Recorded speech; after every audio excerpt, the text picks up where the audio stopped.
साथियों नमस्कार।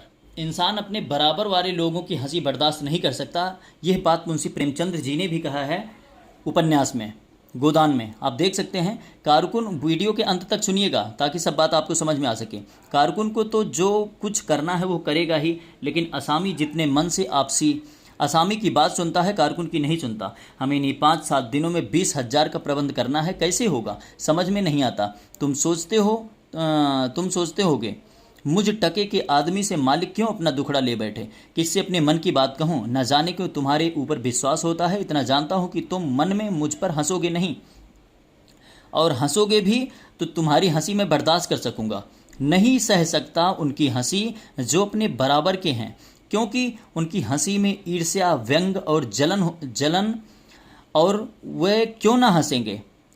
उनकी हंसी में ईर्ष्या, व्यंग और जलन है, वे क्यों ना हंसेंगे। मैं भी तो उनकी दुर्दशा और विपत्ति और पतन पर हंसता हूँ, दिल खोल कर, तालियां बजाकर। संपत्ति और साहृदयता में बैर है।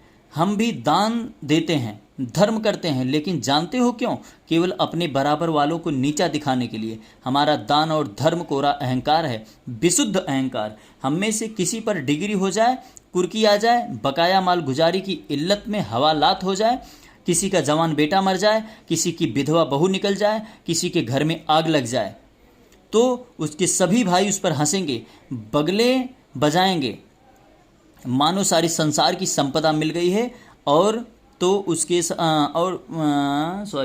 मिल गई है, और तो उसके सभी भाई उस पर और तो हमारे चचेरे, फुफेरे, ममेरे, मौसेरे भाई जो इसी रियासत की बदौलत मौज उड़ा रहे हैं, कविता कर रहे हैं। आज मर जाऊं तो घी के चिराग जलाएं, मेरे दुख को दुख समझने वाला कोई नहीं।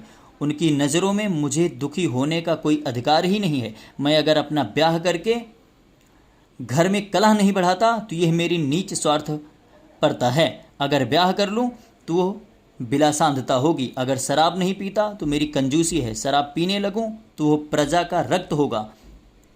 आप सोच सकते हैं कितनी बड़ी बड़ी बातें लिखी गई हैं। अगर अयासी नहीं करता तो आरसी खूं, अयासी करने लगूं तो फिर कहना ही